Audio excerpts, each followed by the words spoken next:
திருமண தடை நீங்குவதற்கான ஒரு அற்புதமான பரிகாரம். எல்லாம் பண்ணிட்டேன் ஆனாலும் நடக்கலை, எல்லாரும் சொல்லி கோயிலுக்கு போயிட்டு வந்துட்டோம், நடக்கலை, தள்ளிக்கிட்டே போயிட்டுருக்கு திருமணம்.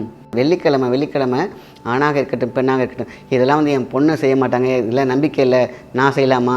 கண்டிப்பாக தாய் தந்தையர் பிளட் ரிலேஷனில் இருக்கவங்க கண்டிப்பாக செய்யலாம். அக்கா தங்கை அண்ணன் இதுமாரி ரத்த உறவுகளுக்கு செஞ்சீங்கன்னா ரொம்ப ரொம்ப சூப்பராக இருக்கும். அந்த கயிறை பத்திரமா வச்சுருந்தீங்கன்னாக்கா மாங்கல்ய தோஷம் வீடுபடும், உங்களுடைய கர்ம பலன்கள் குறையப்படும்.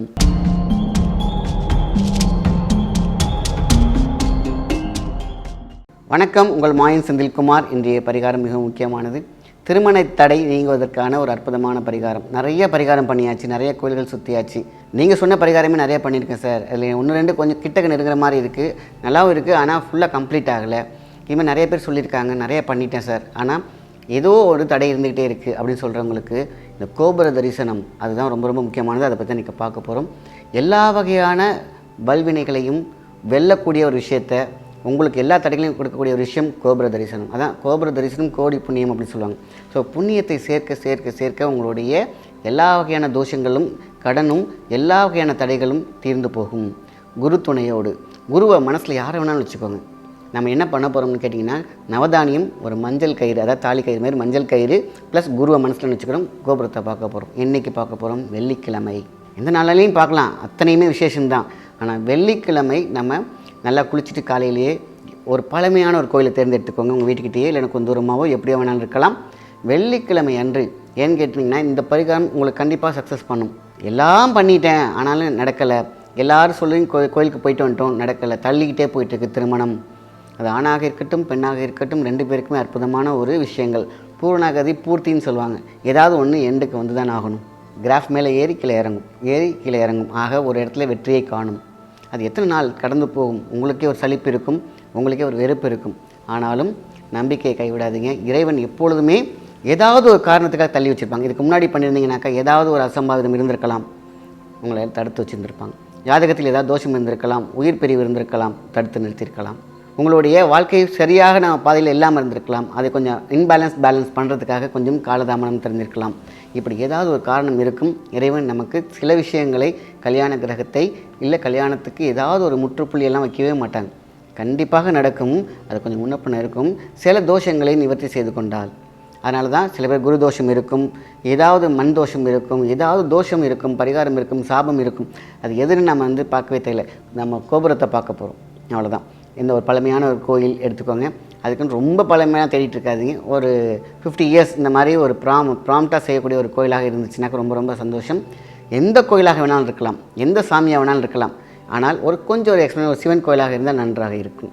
அப்போது நம்ம என்ன பண்ணுறோம், நேராக காலைல குளிச்சுட்டு நல்ல பயபக்தியோடு குலதெய்வத்தையெல்லாம் வேண்டிட்டு கையில் மஞ்சள் கயிறு, கொஞ்சம் நவதானியத்தை எல்லாத்தையும் சேர்த்து கையில் எடுத்து வச்சுக்கிட்டு, நீங்கள் குரு யாராக வேணாலும் இருக்கலாம், எந்த சித்தர்களாக இருக்கலாம், உங்கள் அப்பா அம்மாவாக இருக்கலாம், வாத்தியாராக இருக்கலாம், உங்களுக்கு பிடிச்சவங்களாக இருக்கலாம், உங்களை குருஸ்தானத்தில் நீங்கள் யாரை வச்சுருக்கீங்களோ அவங்கள மனசில் நினச்சிக்கிட்டு நேராக போயிட்டு நேராக கோயில் போகிறதுக்கு முன்னாடி கோபுரத்தை பாருங்கள். நல்லா பார்த்துட்டு, எனக்கு இந்த கல்யாண தடை நீங்க வேண்டும், அற்புதமான ஒரு துணை வர வேண்டும், அன்பான துணை வேண்டும், எனக்கு பிடிச்ச மாதிரி வரணும்னு நல்லா வேண்டிட்டு நீங்கள் அந்த மஞ்சள் கயிறை பாக்கெட்டில் வச்சுக்கோங்க. இந்த நவதானியம் இருக்குது பார்த்தீங்களா, அதை வந்து சும்மா ரோட்டில் போட்டுறாதீங்க. நம்மளுடைய வண்டி வாகனங்கள் மிதித்து நம்ம அந்த எறும்புகள் சாப்பிட போய் அதுதான் இறந்து போகும். அதனால் கொஞ்சம் அந்த கால் படாத இடமா ஒரு காடு கரை இருக்கும் பார்த்திங்களா, அந்த இடத்துல அந்த நவதானியத்தை தூக்கி போட்டிங்கன்னா பறவைக்கு உணவாகும், எறும்புக்கு உணவாகும். ஆக கரெக்டாக எந்த பாதிப்பும் இல்லாமல் அது போய் சேர்ந்து விடும். சில பேர் என்ன பண்ணுறோம், நமக்கு வந்து பரிகாரமாக நவதானியத்தை தூக்கி ரோட்டிலலாம் தூக்கி போடுவாங்க, எறும்பு சாப்பிடணும், நல்ல எண்ணம். ஆனால் அதுக்கப்புறம் வண்டி வாகனம் நடைபாதையெல்லாம் அதெல்லாம் இறந்து போகணும், அது யோசிக்கிறதே கிடையாது.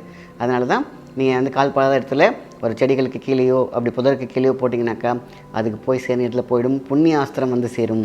கோடி புண்ணியம் அப்படின்னு சொன்னோம் இல்லையா, அந்த கோபுரம் ஒரு தடவை பார்க்கலாமா, இதுமாரி நீங்கள் எத்தனை தடவை வேணாலும் பார்க்கலாம், ஒன்றும் தவறே கிடையாது. ஆனால் வெள்ளிக்கிழமை விசேஷமானது.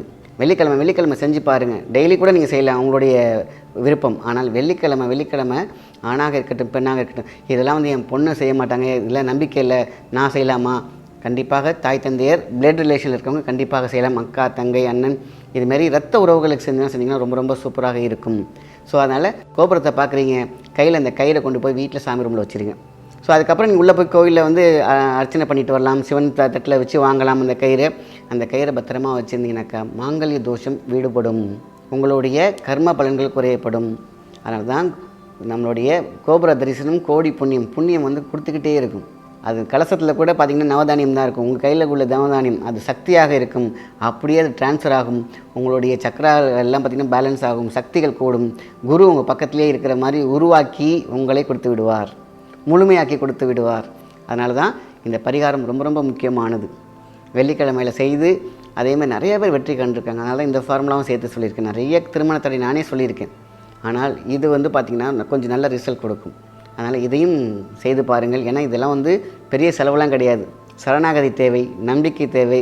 இது என்ன பரிகாரம் செஞ்சு தான் பார்க்குமே இல்லாமல் செய்தால் நமக்கு ஒர்க் அவுட் ஆகுங்கிற ஒரு ஆணித்தனமான எக்ஸ்ட்ரீம் பவர் பாயிண்ட்டை நம்பிக்கை வைத்து போங்க. கண்டிப்பாக நல்லது நடக்கும். இறை அருளோடு, குரு அருளோடு, புண்ணியத்தோடு, கண்ணியத்தோடு எல்லா விஷயத்தையும் நம்ம செய்தோம் என்றால் கண்டிப்பாக சைக்காலஜிக்கலாகவே இது நடந்து போகும்.